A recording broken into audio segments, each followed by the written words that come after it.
Diyos sa ating lahat. Yan, may kakalikutin tayo dito guys, oh. Carrier. Yan, mga ano to, indoor board. Hindi ko alam anong issue nito. Yan, puro tagpi-tagpi na, oh. Puro kalikot na. Yan. Oh, nalikot na ni tropa. Dami niya ng kalikot. Ayan ko anong problema nito. Siguro walang power to. Ayan, walang power siguro to guys. Tingnan natin to ha. Itong isa, binunot din yung kanyang chopper. Ayan. Ayan, binunot ni tropa. Ayan, tingnan natin to. Kung ano ang problema ng board niya. Ayan. Walang power siguro to. Ito yung kanyang receiver. Check. Ano muna natin to. Shout out pala sa ating mga tropa dyan, mga ngalikot. Yan. Masikip na yung aking gawaan. Tingnan natin ha. May shorted yung ating board. Check muna natin to. Oh, nabali na to ah. Tingnan natin yung fuse. Okay naman. Ba't kayo tinanggal niya yung chopper na yan?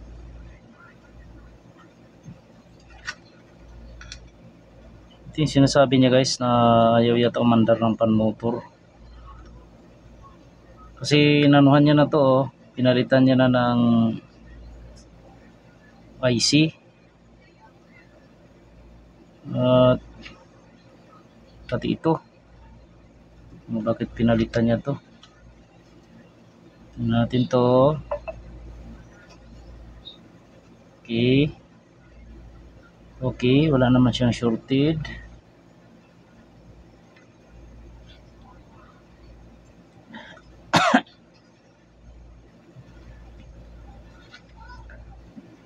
Tingnan natin itong IC. Ito, 7805. Tingnan. Oh. Pakisagot mo muna dyan. Kakain ako ha. 49. Kaya nag-ano ako rito eh. Iabot mo sa akin. Goods naman ang diode. Oh. Chikong nakalanghap ako ng ano ah. Malikabok. Pagsagot mo muna dyan.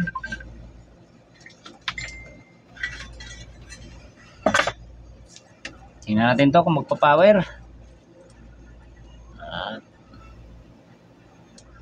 Tingnan natin ha.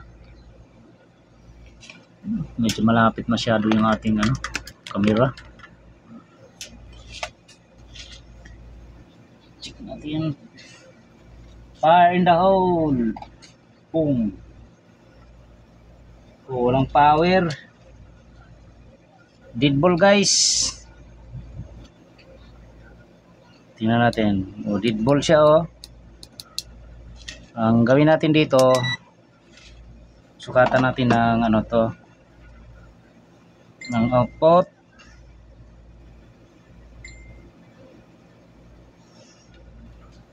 Tingnan natin na kung may walang supply itong kanyang DC. Wala rin tong DC niya oh. Walang supply ang kanyang diode. 1.3. Pero dito sa EC niya, tingnan natin na. O meron. Dito sa out niya, meron. Dito sa fuse, fuse niya. Wala to. Meron. Pagdating dito sa AC, tingnan natin to AC niya. Wala. Alam ko nasira nito. Nag-open ng ano nito guys, itong resistor na to. Ito madalas to eh. Ito. Itong kanyang 50 ohm na, 5.6 yata to, ohms. Hindi siya nagpa-power. Parang binunot naman ni tropa to. Ayan, open nga siya. Open guys. Ang 5.6 key. Yan, subukan natin to. Palitan natin to. Palitan ko muna. Yan.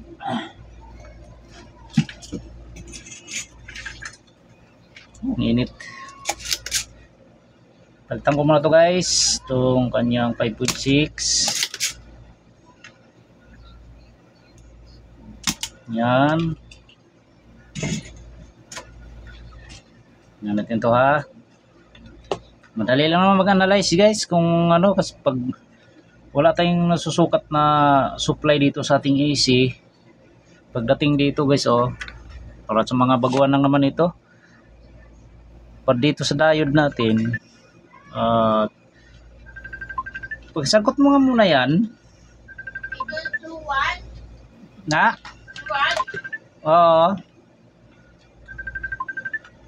ito yan guys yun.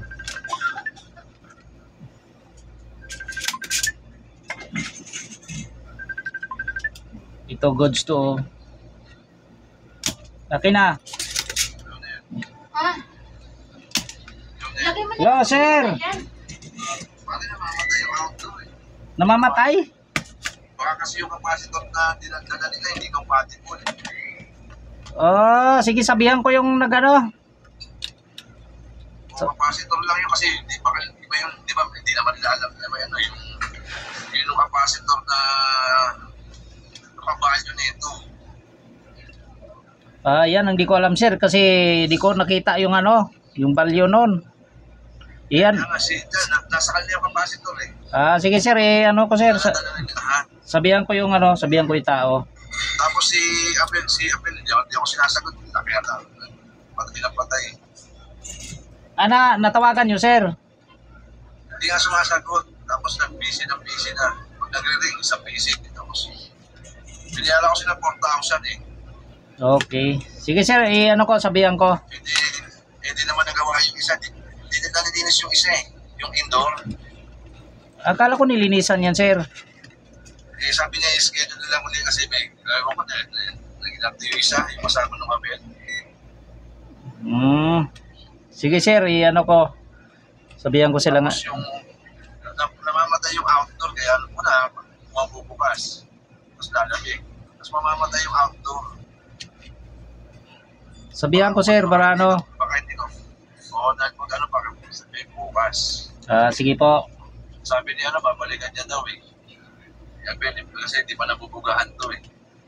Isabay na nila yan. Pagbuga.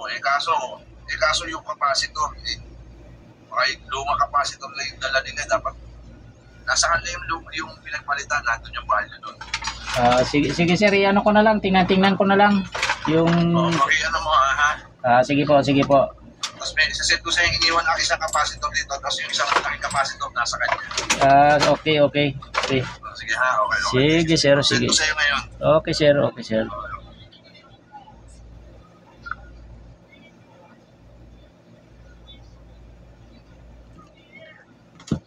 Ayan guys, ayan na. Ito lang pinalitan ko. Kinalikot na ni tropa to eh. Yan, kinalikot niya na to. Ayan, ang dami nakalikot Yan. Dami niya nang kalikot. Pati dito. Yan. Ito lang yung problema niya Open na yung kanyang 5.6 na resistor, cement type na resistor. Okay na to. At ano na to, pwede na kunin ni tropa to. Wala lang siyang power eh. Itong isa, ewan ko anong problema nito, binunot niya to eh oh. Pati ito kinalikot niya na rin to oh.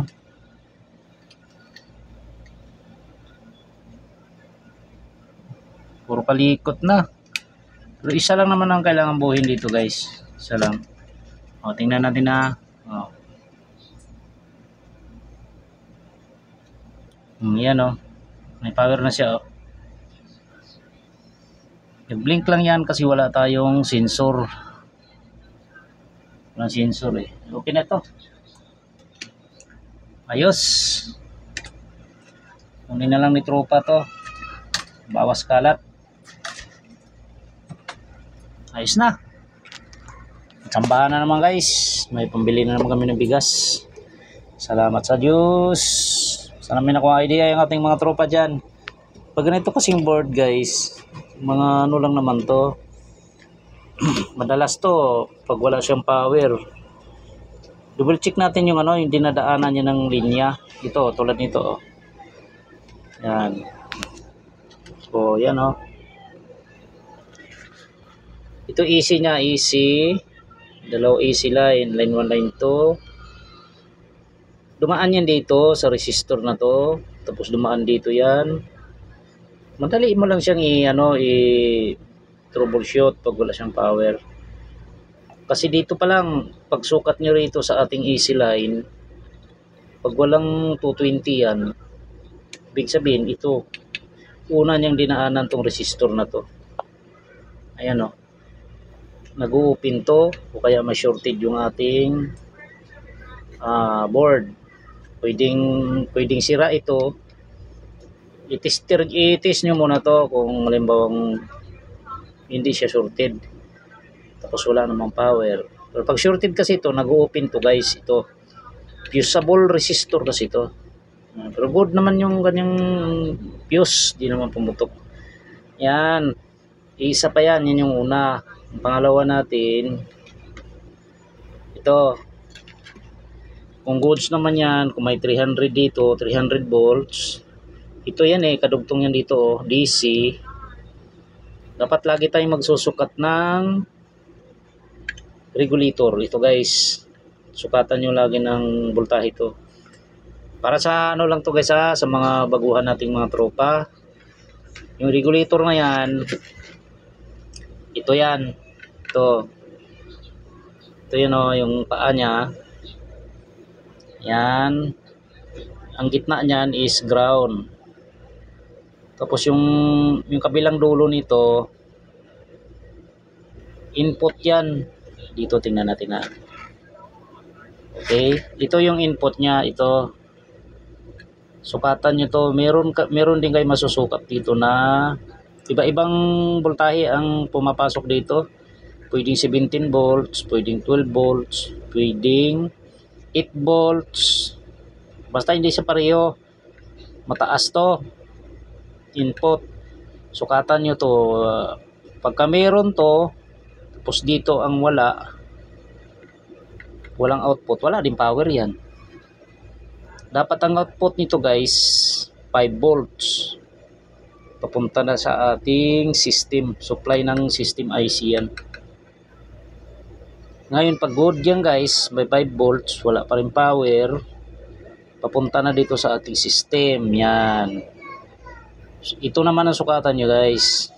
Itong maraming tawag nila dito eh. Itong pwedeng oscillator. Yung iba naman, iba-iba tawag nito. Ganito yan guys oh. Ito oh. Pag walang power, pag sira din to, wala din tayo makukuha ang power dyan. Ayan lang guys, sana may idea yung ating mga tropa dyan. Kunting tips lang yan sa mga tropa natin para sakali maka-trouble sila ng ganito, maano nila, mare-repair. Salamat sa Diyos.